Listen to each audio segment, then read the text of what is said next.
नमायां विष्णुपदाय कृष्णपृष्ठाय भूतले श्रीमते भक्तिवेदांत स्वामिनीति नामिने नमस्ते सरस्वती देवी गौरवाणी प्रचारिणे निर्विशेष शून्यवादी पाश्चात्य देशतारिणे श्री चैतन्य मनोविष्टं स्थापितं जन भूतले स्वयं रूप कथमहं ददति शापदस्तिकम्। ओम नमो भगवते ओम नमो वासुदेवाय। कलिहत जीव उद्धार करार जन्य भगवान शाक्तरूप कृष्णद्वैपायन व्यासदेव दिए गेছেন भागवत। ताई पवित्र देह शुद्ध मने आपनारा भागवत श्रवण करुन और बहु जीवनेर पाप थेके मुक्ति हये मोक्ष प्राप्त पान।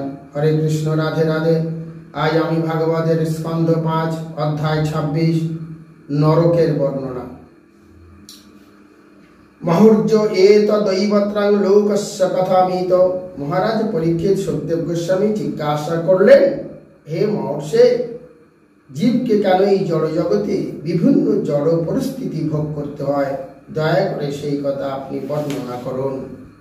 সুখদেব গোস্বামী বললেন, হে রাজন, এই জড় জগতে সাত্ত্বিক, রাজসিক এবং তামসিক এই তিন প্রকার কর্ম রয়েছে। যেহেতু সকলেই জড়া প্রকৃতির গুণের দ্বারা প্রভাবিত, তার ফলে তাদের কার্যকলাপ ও তিন প্রকার। যারা সত্যগুণে কর্ম করে তারা ধার্মিক এবং সুখী হয়। যারা রজগুণে কর্ম করে তারা সুখ এবং দুঃখ দুই ভোগ করে। আর যারা তমগুণের দ্বারা প্রভাবিত তারা সর্বদাই দুঃখী এবং তারা পশুর মতো জীবন যাপন করে। বিভিন্ন মাত্রায় বিভিন্ন গুণের দ্বারা প্রভাবিত হওয়ার ফলে জীবের গতির তারতম্য হয়। পুণ্য কর্মের ফলে যেমন স্বর্গ ভোগ হয়, তেমনি পাপ কর্মের ফলে নরক ভোগ হয়। তমগুণের প্রভাবে মানুষ পাপ কর্মে লিপ্ত হয় এবং তাদের অজ্ঞানের মাত্রা অনুসারে তাদের নারকীয় জীবনের বিভিন্ন স্তরে প্রাপ্তি হয়। কেউ যদি প্রমাদবশত তামসিক আচরণ করে তাহলে তাকে অল্প কষ্ট ভোগ করতে হয়। কেউ যদি জ্ঞানবশত পাপ কর্ম করে তাহলে তাকে আরো বেশি নরক যন্ত্রণা ভোগ করতে হয়। আর যারা নাস্তিকতাবশত পাপ কর্ম করে তাদের সবচাইতে বেশি নরক যন্ত্রণা ভোগ করতে হয়। অনাদিকাল ধরে অবিদ্যাজনিত কামনার পরিমাণ স্বরূপ জীব যে সহস্র সহস্র নরক গতিপ্রাপ্ত হয়, আমি তা এখন বিস্তারিতভাবে বর্ণনা করব। মহারাজ পরীক্ষিত সুখদেব গোস্বামী জিজ্ঞাসা করলেন, হে প্রভু, এই নরক সমূহ কি ব্রহ্মাণ্ডের বাইরে, ব্রহ্মাণ্ডের আবরণের মধ্যে, নাকি এই পৃথিবীর কোন স্থানে অবস্থিত আছে? মহর্ষি সুখদেব গোস্বামী বললেন, সমস্ত নরক ত্রিলোকের অন্তরালে অবস্থিত। দক্ষিণ দিকে ভূমণ্ডলের অধোভাগে এবং গর্ভদক সমুদ্রের উপরিভাগে নরকের অবস্থান।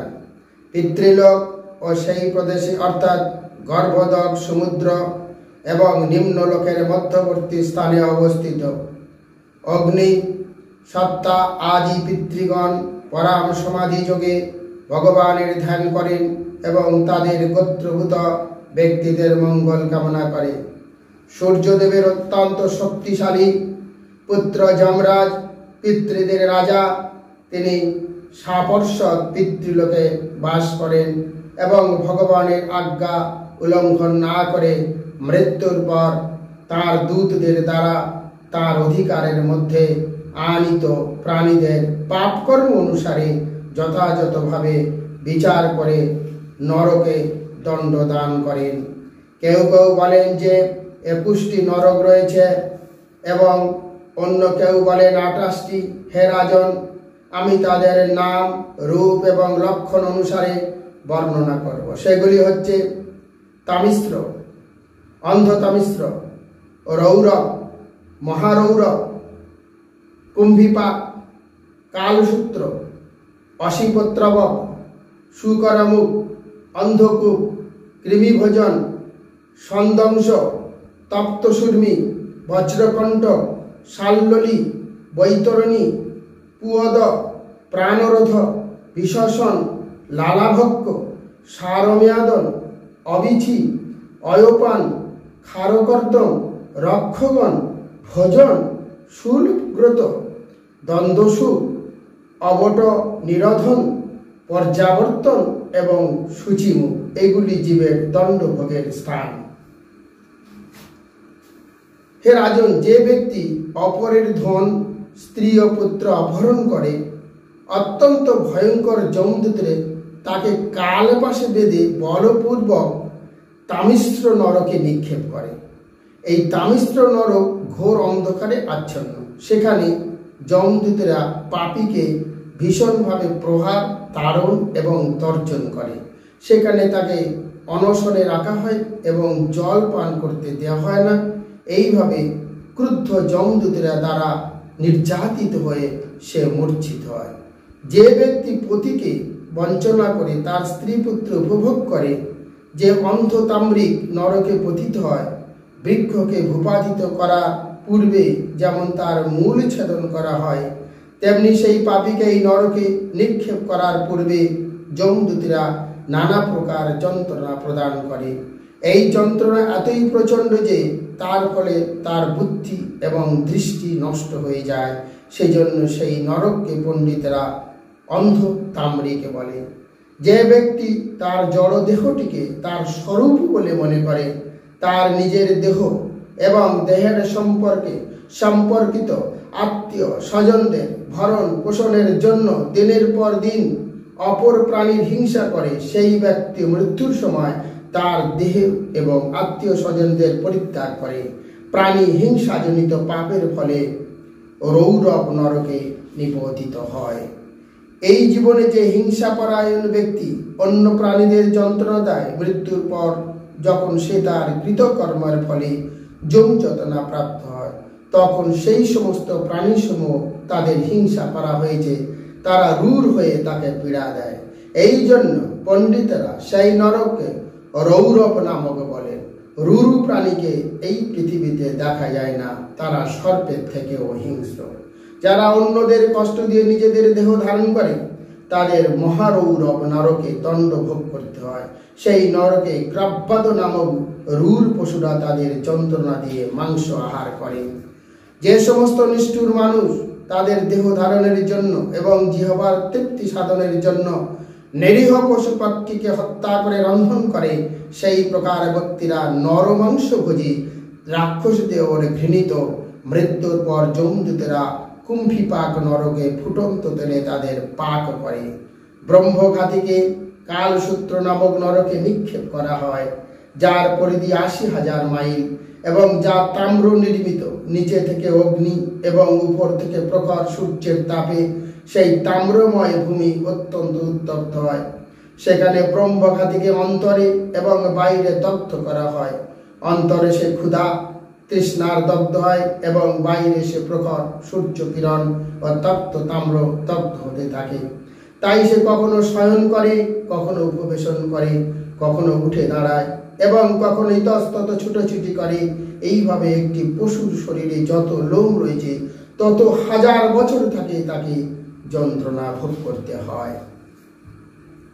আপদকাল উপস্থিত না হলেও যে ব্যক্তি স্বীয় বেদ মার্গ থেকে ভ্রষ্ট হয়ে পাষণ্ড ধর্ম অবলম্বন করে, যমদূতরা তাকে অশিবত্রাবণ নামক নরকে নিক্ষেপ করে, বেত্যাঘাত করতে থাকে। প্রহারের যন্ত্রণায় সে যখন সেই নরকে ইতস্তত ধাবিত হয়, তখন উভয় পার্শ্বের 80 তুল্য তালপত্রের দ্বারা তার সর্বাঙ্গ ক্ষত বিক্ষত হয়। তখন সে হায়, আমি এখন কি করব, আমি এখন কিভাবে রক্ষা পাবো, এইভাবে আর্তনাদ করতে করতে পদে পদে মূর্ছিত হয়ে পড়তে থাকে। স্বধর্ম ত্যাগ করে পাষণ্ড মতো অবলম্বন ফল এইভাবে ভোগ করতে হয়। ইহলোকে যে রাজা রাজপুরুষ দণ্ডদানের অযোগ্য ব্যক্তিকে দণ্ড প্রদান করে কিংবা অদণ্ডনীয় ব্রাহ্মণকে শরীর দণ্ড প্রদান করে, সেই পাপীকে যমদূতেরা শুকর মুখ নরকে নিয়ে যায়। সেখানে অত্যন্ত বলশালী যমদূতেরা তাকে ইক্ষদণ্ডুর মতো নিষ্পেষণ করে। তখন সে আত্মস্বরে রোদন করতে থাকে এবং নির্দোষ ব্যক্তি দণ্ডিত হলে যেমন মোহগ্রস্ত হয়ে মূর্ছাপ্রাপ্ত হয়, সেও সেইভাবে মূর্ছিত হয়। নির্দোষ ব্যক্তিকে দণ্ডদান করার এই ফল। ভগবানের আয়োজনে ছারপোকা, মশা ইত্যাদি নিম্ন স্তরের প্রাণীরা মানুষ এবং অন্যান্য প্রাণীদের রক্ত পান করে। এই প্রকার নগণ্য প্রাণীদের কোনো ধারণা নেই যে তাদের দংশনের ফলে মানুষের কষ্ট হয়, কিন্তু ব্রাহ্মণ, ক্ষত্র, বৈশ্য ইত্যাদি উচ্চ শ্রেণীর মানুষদের চেতনা উন্নত এবং তাই তারা জানে মৃত্যু কত বেদনাদায়ক। বিবেক সমন্বিত মানুষ যদি বিবেকহীন তুচ্ছ প্রাণীদের হত্যা করে অথবা যন্ত্রণা দেয়, তার নিশ্চয়ই পাপ হয়। সেই প্রকার মানুষকে ভগবান অন্ধকূপ নামক নরকে নিক্ষেপ করে দণ্ডদান করেন এবং সে যে সমস্ত পশু, পক্ষী, সরীসৃপ, মশক, উকুন, কীট, মাছি ইত্যাদি প্রাণীদের যন্ত্রণা দিয়েছিল, তাদের দ্বারা আক্রান্ত হয়। তারা তাকে সব দিক থেকে আক্রমণ করে এবং তার ফলে তার নিদ্রা সুখ একেবারেই নষ্ট হয়ে যায়। যন্ত্রণার অস্থির হয়ে সে কোথাও বিশ্রাম করতে না পেরে অন্ধকারে নিরন্তর ছুটোছুটি করতে থাকে। এইভাবে অন্ধকূপে সে একটি নিম্ন স্তরের প্রাণীর মতো যন্ত্রণা ভোগ করে। যে ব্যক্তি কোনো ভক্ষদ্রব্য প্রাপ্ত হলে অতিথি, বালক ও বৃদ্ধদের তার যথাযথ অংশ না দিয়ে নিজেই ভোজন করে, অথবা যে ব্যক্তি পঞ্চবিধ যজ্ঞের অনুষ্ঠান করে না, যে কাকতুল্য বলে বর্ণিত হয়, তার মৃত্যুর পর তাকে কৃমিজনিত নামক একটি নিকৃষ্ট নরকে নিক্ষেপ করা হয়। সেই নরকে বিস্তার 1,00,000 যোজন এবং তা কৃমিতে পূর্ণ। সেখানে সেই কৃমিকুণ্ডে একটি কৃমি হয়ে সে কৃমি ভক্ষণ করে এবং সেখানকার কৃমিরা তাকে ভক্ষণ করে। তার মৃত্যুর পূর্বে সে যদি তার অপকর্মের জন্য প্রায়শ্চিত্ত না করে, তাহলে সেই পাপীকে সেই কুণ্ডের বিস্তার যত যোজন তত বছর সেখানে থাকতে হয়।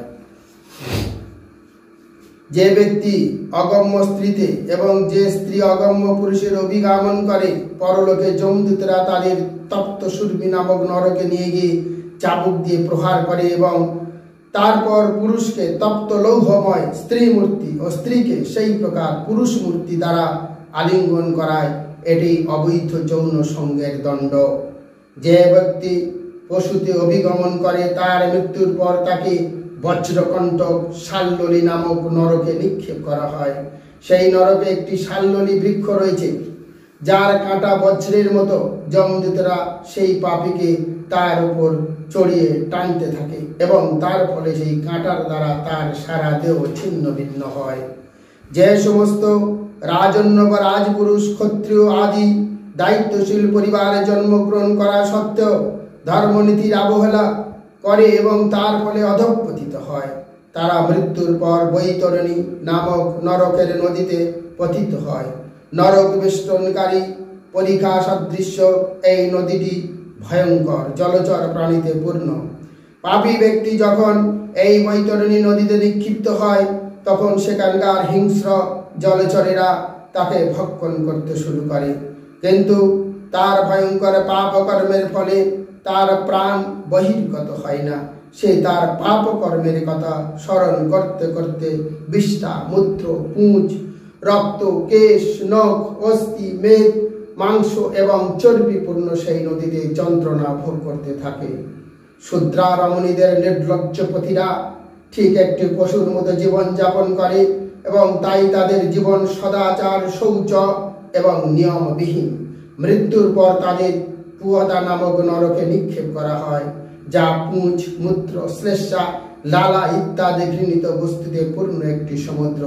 সেখানে তারা এই সমস্ত অতি ঘৃণিত পদার্থ ভক্ষণ করতে বাধ্য হয়। উচ্চ বর্ণের মানুষ যদি কুকুর, গধর্ব ইত্যাদি পশুপালনে আসক্ত হয় এবং অনর্থ মৃগয়ায় গিয়ে পশু হত্যা করে, তাহলে মৃত্যুর পর তাকে প্রাণরোধ নামক নরকে নিক্ষেপ করা হয়। সেখানে যমদূতেরা তাকে তাদের লক্ষ্য বানিয়ে বানরের দ্বারা বিদ্ধ করে। যে ব্যক্তি ইহলোকে ধন এবং প্রতিষ্ঠার গর্বে গর্বিত হয়, দম্ভ প্রকাশ করার জন্য যজ্ঞে পশু বলি দেয়, তাকে মৃত্যুর পর বিশ্বসন নামক নরকে নিক্ষেপ করা হয়। সেখানে যমদূতরা তাকে অশেষ যন্ত্রণা দিতে থাকে। যে মূর্খ দ্বিজ তার সর্বদা তার সবর্ণা পত্নীকে বসে রাখার জন্য নিজের শুক্র পান করায় পরলোকে যমদূতরা তাকে লালাভক্ষ নামক নরকে নিক্ষেপ করে এবং সেখানে শুক্র নদীর মধ্যে তাকে শুক্র পান করায়। ইহলোকে যে সমস্ত ব্যক্তি দুষ্যবৃত্তি করে পরগৃহে অগ্নি দেয় অথবা বিষ প্রদান করে অথবা যে সমস্ত রাজা বা রাজপুরুষ আয়কর আদায়ের নামে অথবা অন্যান্য উপায়ে বণিক সম্প্রদায়কে লুণ্ঠন করে, মৃত্যুর পর সেই সমস্ত অসুরদের সারমেয়াদন নামক নরকে নিক্ষেপ করা হয়। সেখানে 720টি যজ্ঞের বজ্রের মতো দম্ভ সমন্বিত কুকুর রয়েছে। যমদূতের নির্দেশে সেই কুকুরগুলি অত্যন্ত তৃপ্তির সঙ্গে সেই সমস্ত পাপীদের ভক্ষণ করে। যে ব্যক্তি ইহলোক সাক্ষ্য প্রদান করার সময়, ক্রয় বিক্রয় করার সময় এবং দান করার সময় কোনো প্রকার মিথ্যা কথা বলে, পরলোকে যমদূতেরা তাকে 100 যোজন উন্নত পর্বত শিখর থেকে মাথা নিচের দিকে করে অভিচিমত নামক নরকে নিক্ষেপ করে। সেই নরকের কোনো অবলম্বন স্থান নেই এবং প্রস্তর নির্মিত পৃষ্ঠস্থল জলের মতো প্রতীত হয়, কিন্তু সেখানে কোনো জল নেই, তাই তাকে বলে অভিচিমত। সেই পাপীদের বারবার পাহাড়ের উপর থেকে নিক্ষেপ করা হলেও এবং তাদের দেহ তিল তিল করে বিদীর্ণ হলেও তাদের মৃত্যু হয় না এবং তারা নিরন্তর সেই যন্ত্রণা ভোগ করতে থাকে। যে ব্রাহ্মণ অথবা ব্রাহ্মণী সুরাপান করে কিংবা যে ক্ষত্রিয় কিংবা বৈশ্য ব্রতপরায়ণ হয়ে প্রমাদবশত সোমরাস পান করে, যমদূতরা তাদের অধঃপান নরকে নিয়ে যায়। অয়পান নরকে যমদূতরা তাদের পা দিয়ে পাপীদের বক্ষস্থল চেপে ধরে তাদের মুখে অত্যন্ত উত্তপ্ত তরল লোহা ঠেলে দেয়। যে নীচ কুলোদ্ভূত এবং অধম হওয়া সত্ত্বেও আমি বড় বলে মিথ্যা অহংকার পূর্ব জন্ম, তপস্যা, বিদ্যা, আচার, বর্ণ অথবা আশ্রমে তার থেকে শ্রেষ্ঠ ব্যক্তিকে যথাযথভাবে সম্মান প্রদর্শন করে না, সে জীবিত অবস্থাতেই মৃত এবং মৃত্যুর পর তাকে খারগর্ধম নামক নরকে নিক্ষেপ করা হয়। সেখানে সে যমদূতের দ্বারা প্রচণ্ডভাবে নির্যাতিত হয়ে অত্যন্ত দুঃখ যন্ত্রণা ভোগ করে। এই পৃথিবীতে অনেক পুরুষ এবং স্ত্রী রয়েছে যারা ভৈরব অথবা ভদ্রকালীর কাছে নরবলি দিয়ে তাদের মাংস খায়। যারা এই ধরনের যজ্ঞ করে তাদের মৃত্যুর পর জমালয়ে নিয়ে যাওয়া হয় এবং তারা যাদের বলি দিয়েছিল তারা রাক্ষস হয়ে সুতীক্ষ্ণ অস্ত্রের দ্বারা সেখানে তাদের খণ্ড খণ্ড করে কাটে। ইহলোক যজ্ঞকারী ব্যক্তি যেভাবে নরবলি দিয়ে তার রক্ত পান করে আনন্দ নৃত্য নৃত্য করে, হিংসিত ব্যক্তিরাও তেমন পরলোকে যজ্ঞকারীর রক্ত পান করে আনন্দ নৃত্য গীত করে। যে সমস্ত মানুষ ইহলোকে গ্রামে বা অরণ্যে জীবন রক্ষার্থে আগত পশু পক্ষীদের আশ্রয় দানপূর্বক বিশ্বাস জন্মিয়ে শুল অথবা সূত্রের দ্বারা তাদের বিদ্ধ করে এবং তারপর ক্রীড়া নামক মতো ক্রীড়া করে প্রবল যন্ত্রণা দেয়, তারা মৃত্যুর পর যমদূতদের দ্বারা শূলপ্রত নামক নরকে নীত হয় এবং তাদের শরীর তীক্ষ্ণ শূল ইত্যাদি দ্বারা বিদ্ধ করা হয়। সেখানে তারা ক্ষুধা ও তৃষ্ণায় পীড়িত হয় এবং চতুর্দিক থেকে বক, শকুন প্রভৃতি তীক্ষ্ণ চক্ষু পক্ষী এসে তাদের দেহ ছিন্ন ভিন্ন করতে থাকে। এইভাবে যন্ত্রণায় অস্থির হয়ে তারা তখন তাদের পূর্বকৃত পাপ কর্মের কথা স্মরণ করতে থাকে। যারা ইহলোক অন্য প্রাণীদের অন্ধকূপে গোলায় পাহাড়ের গুহায় রুদ্ধ করে কষ্ট দেয়, মৃত্যুর পর তাদের অবট নিরোধক নামক নরকে নিক্ষেপ করা হয়। সেখানে অন্ধকূপ আদিতে বিষাক্ত ধূম ও বহ্নির দ্বারা শ্বাস রোধ করে তাদের কঠোরভাবে যন্ত্রণা দেওয়া হয়। যে ব্যক্তি ইহলোকে তার ধনের গর্বে গর্বিত, সে মনে করে আমি কত ধনী, কে আমার সমকক্ষ হতে পারে। এইভাবে অহংকারে বক্র দৃষ্টি হয়ে সে সময় শঙ্কিত থাকে। অন্যেরা তার ধন অপহরণ করে নেবে, এমনকি সে তার গুরুজনদের সন্দেহ করে। এইভাবে ধন হারানোর ভয়ে তার হৃদয় ও বদন শুষ্ক হয়ে যায় এবং তার ফলে তাকে ঠিক একটি পিশাচের মতো দেখতে লাগে। সে কখনোই সুখ পায় না এবং দুশ্চিন্তাহীন জীবন বলতে যে কি বোঝায় তা সে জানে না। ধন উপার্জন বর্ধন রক্ষণের জন্য যেহেতু তাকে পাপ কর্ম করতে হয়, তার ফলে তাকে সূচিমুখ নামক নরকে নিক্ষেপ করা হয়। সেখানে যমদূতরা তার সর্বাঙ্গে তাঁতির মতো সূত্র বয়ন করে। যে হে মহারাজ পরীক্ষিত, যমালয় এই প্রকার শত সহস্র নরক রয়েছে। যে সমস্ত পাপীদের কথা এখানে উল্লেখ করা হয়েছে এবং যাদের কথা উল্লেখ করা হয়নি, তারা সকলেই তাদের পাপ কর্মের মাত্রা অনুসারে বিভিন্ন প্রকার নরকে প্রবেশ করবে। আর যারা পুণ্যবান তারা স্বর্গ আদি পুণ্যময় লোকে গমন করে, কিন্তু পাপী এবং পুণ্যবান উভয়কেই তাদের কর্মফল শেষ হয়ে যাওয়ার পর এই পৃথিবী তাকে ফিরে আসতে হয়। কিভাবে মুক্তির পথ অগ্রসর হয়ে যায়, পুরাণে ব্রহ্মাণ্ডে চতুর্দশ ভুবনের বর্ণনা করা হয়েছে। এই বিষয়টি রূপটি ভগবানের শক্তি এবং গুণের দ্বারা সৃষ্ট বাহ্য শরীর বলে মনে করা হয়। সাধারণত একে বলা হয় বিরাট রূপ। কেউ যদি শ্রদ্ধা সহকারে ভগবানের এই বাহ্য শরীরের বর্ণনা পাঠ করে, শ্রবণ করে অথবা অন্যদের কাছে ব্যাখ্যা করেন, ভগবত ধর্ম কৃষ্ণ ভক্তি প্রচার করেন, তাহলে তার শ্রদ্ধা এবং কৃষ্ণ ভক্তি ক্রমশ বৃদ্ধি পাবে। এই চেতনার বিকাশ করা যদি অত্যন্ত কঠিন, তবু এই পন্থায় নিজেকে পবিত্র করে ধীরে ধীরে পরম সত্য ভগবানের মহিমা মানুষের কাছে প্রচার করতে হবে। যিনি মুক্তির পথ অবলম্বন করতে চান তিনি বহু মানুষের কাছে এই ভগবত ভক্তি প্রচার করেন। যিনি এই ভগবত ভক্তি প্রচার করেন তিনি কেবলমাত্র মানুষ রূপী, কিন্তু তিনি মানুষ নয়, তিনি ইতিমধ্যে গোলকধামে পৌঁছে গিয়েছেন। তাকে বলা হয় জ্যোতি বা ভক্ত। তার কর্তব্য প্রথমে ভগবানের বিরাট রূপের চিন্তার দ্বারা মনোনিবিষ্ট করে, তারপর ধীরে ধীরে সে কৃষ্ণের চিন্ময় স্বরূপে বিলীন হয়ে যায়। এইভাবে মন সমাধিস্থ হয়ে ভক্তির দ্বারা ভগবানের চিন্ময় স্বরূপ হৃদয়ঙ্গম করে যায়, যা ভক্তের চরম লক্ষ্য। এইভাবে তার জীবন সার্থক হয়। ভূষি পর্যশরীদ্রি নভ সমুদ্র পাতালোদি নরক ভাগবনক সস্তা গীতময় তব নিপদবতমীশ্বরস্থূলং বভু সকল জীবনী কায়াধাম। হে রাজন, আমি আপনার কাছে এই পৃথিবী, অন্যান্য লোক, বর্ষ, নদী, পর্বত, আকাশ, সমুদ্র, পাতাল, দিক, নরক, নক্ষত্র মণ্ডল বর্ণনা করলাম। সেগুলি সমস্ত প্রাণীর আশ্রয় স্বরূপ, ভগবানের বিরাট রূপ। এইভাবে আমি ভগবানের পরম অদ্ভুত বাহ্য শরীরের ব্যাখ্যা করলাম। এতে শ্রীমদ্ভগবদ্গীতার পঞ্চম স্কন্ধের নরকের বর্ণনা নামক ৬২ অধ্যায়ের ভক্তি বেদান্ত তাৎপর্য শেষ হল। হরে কৃষ্ণ, রাধে রাধে। সমস্ত সনাতন হিন্দু ধর্ম বিশ্বাসী ব্যক্তিরা আপনারা পবিত্র দেহে শুদ্ধ মনে ভাগবত শ্রবণ করে পরমাগতি প্রাপ্ত হন। হরে কৃষ্ণ, রাধে রাধে।